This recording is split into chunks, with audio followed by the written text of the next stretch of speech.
I never thought that I would publicly say that Suge's a cunt because I've always had Suge's back, and I don't mean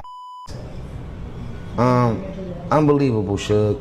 Like, for you to showcase how dirty and dark you are, and I've been supporting you even through the dark times, and now you want to, like, disrespect the Gagency and say that I'm doing gay shit when you know I'm not. And if you not, the Gagency mad because they like, damn, he's saying you doing gay shit, bro. And if you are, and I didn't tell the Gagency, bro, they gonna take me, bro. If I tell my gay friends that I've been gay and I ain't gay and I lied to them, bro, you know what's gonna happen to me? Bro, it ain't gonna look good, bro. So you got my whole Gagency team questioning like what I'm doing, bro, and you know what's up. You know you the one, Suge. Suge, I'm only gonna say this because I don't wanna talk, I don't wanna say too much. The Gagency here. I don't know if y'all remember when I entered into the news game last year, but now I'm an official affiliate for multiple news networks. I have my own news show. It's called The Reality Check. Me and Amber Rose just closed a new big deal with a multimedia news firm, so we'll be the new anchors of some mainstream shit happening, right? But if you remember, I said are being taken. Asses are being taken in ways that nobody can explain. I said that on the national news. It went viral. And guess what? Thought I was talking about Diddy. That's why I got into it with his sons, because they come pressing me. I'm like, bro, mind y'all business. Y'all don't even know who I'm talking about. I'm talking about Suge, bro. I'm talking about Suge taking Diddy. Suge is a big raper taker for men, bro. Like a real taker. And he can't deny this, bro. We used to go to the store and get that nigga like 25 sticks of like butter, parquet butter, the sticks. He used to take them back and he used to shove them up niggas' ass and fuck them, bro.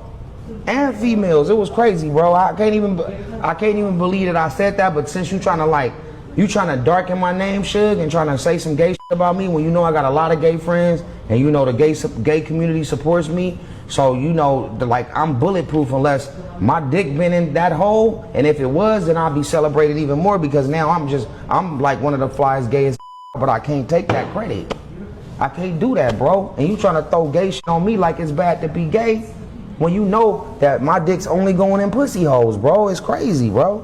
But we know what holes you like. Every hole. You was in the ass, in the ear, the nose, everything, bro. Small circle.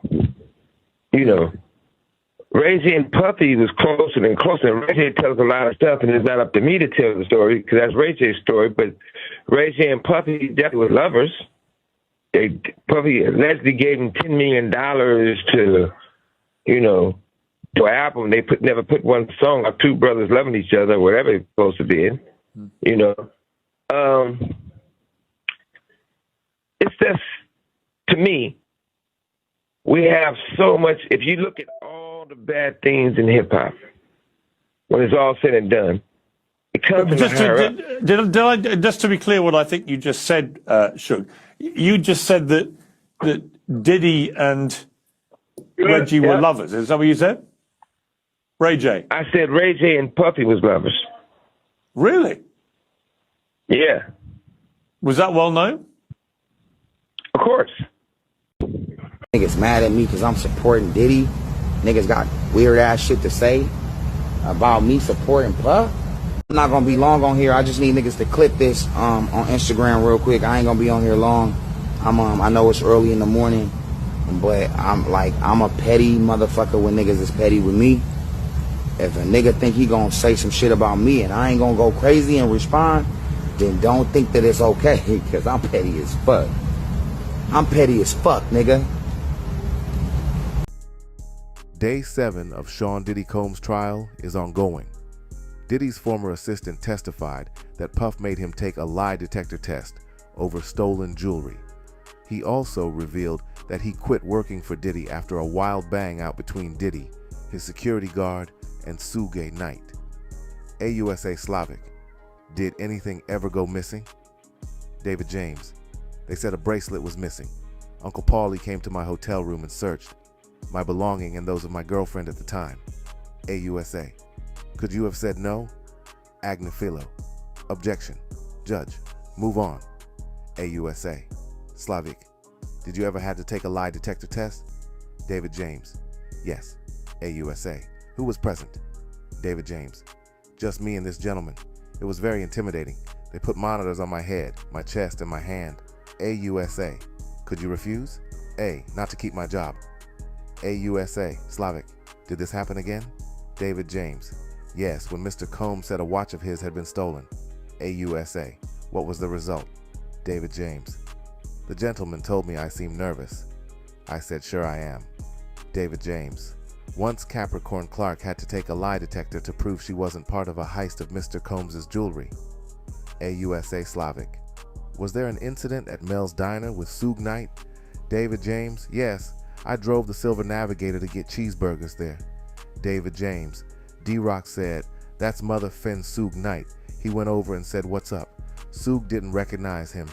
D-Rock said, I'm Biggie's boy, AUSA. Slavik. What happened next? David James. We noticed 4 black SUVs to different sides of the parking lot. David James. I saw someone hand Suge Knight a pew-pew. D-Rock said, we gotta get out of here. We drove back to the house. AUSA. Slavik. What did you find there? David James. Cassie was crying. Mr. Combs got in the vehicle. I saw 3 pew-pews on his lap. David James. I felt calm because we'd been in a silver vehicle, now a black one. They wouldn't see us coming. AUSA. Slavik. What did you find at Mel Diners? David James. Suge Knight had left. Mr. Combs said, drive around he block. AUSA. Slavik. What did you decide? David James. To leave the company. They offered me other positions, but I just wanted to leave. My life was at risk. AUSA. Slavik. No further questions. Judge. Mr. Agnifilo. Combs Agnifilo. You didn't tell all this the first time. David James. They told me to stop, to not say anything that would incriminate me. Agnifilo. Look at the notes from your interview. Read it to yourself, then look up at me. David James. Okay. Agnifilo. How'd you recognize Suge Knight? David James. I listen to hip-hop. David James. D-Rock says, I'm Biggie's boy, and then Suge recognizes him, gives him a dab. Combs Agnifilo. What's a dab? David James. Handshake. Agnifilo. Did you leave D-Rock at the diner? Why are you smiling? David James. Cause that's a crazy question. Why would I? Combs Agnifilo. Didn't you leave D-Rock at the diner? David James. That makes no sense. Agnifilo. I'm not asking what makes sense. I'm asking, did you? David James. No. Agnifilo. You saw Cassie and Mr. Combs? David James. Yes. Mr. Combs told me to drive. Agnifilo. You don't know where Mr. Combs got the guns, do you? David James. I didn't know we had guns until then. Agnifilo. Have you ever been in a situation like that? David James. No. Agnifilo. You didn't say, I don't want to drive to Suge Knight with guns? Number Combs. Agnifilo. What exactly did you do before you got this job? David James. I was a door-to-door salesman, then personal assistant. Agnifilo. Now you were going with guns to confront someone? David James. It was not ideal. Combs. Agnifilo. You knew how to get to Mel's Diner, right? David James. I frequent there all the time. Agnifilo. You've never seen guns before, right? David James. No. Agnifilo. This is a radical departure from your job description. Is that an understatement? David James. It's the understatement of the day so far. Agnifilo. Do you have immunity? David James. Ask my lawyer. I have some kind of offer agreement. Agnifilo. Proffer. Combs. Agnifilo. You didn't tell anyone about this? David James. Only my wife. Agnifilo. Did you meet with the government this morning? David James. Yes, briefly, about what might come up in Cross. Impact on me. The Diddy trial has heard from many different explosive witness testimonies so far, including from Cassie Ventura and from Kid Cudi. However, according to Suge Knight, one of the most important people who should take the stand is Sean Combs himself. As reported by TMZ, the former Death Row Records boss recently spoke to CNN's Laura Coates this week via a phone call from behind bars. He thinks his bad boy rival could actually benefit from testifying in his own trial if he humanizes himself and tells his side of the alleged story. Of course, this is far from the first comment Knight has made about Combs, as he previously advocated for his acquittal. He probably was advised not to testify, Suge Knight expressed concerning Diddy. But I feel if he do tell his truth, he really would walk. He can humanize his own self, and the jury might give him a shot. But if they keep him sitting down, it's like he's scared to face the music. He should just have his faith in God, pull up his pants, and go up there and tell his truth. Then Coates asked Knight if other witness testimonies have convinced him if Combs will receive an acquittal. His answer spoke to how badly the prosecution does or doesn't want to jail him for his alleged crimes. Well, one of the things you got to believe is that I don't feel that the prosecution wants him that bad, Suge Knight alleged concerning the Diddy trial, because a lot of stuff they had on him, they've left out. It doesn't really seem like they're really coming that hard at him. They're not proving the steps like actually showing the RICO. I don't think they want to connect the dots. FBI, they can connect the dots if they want to.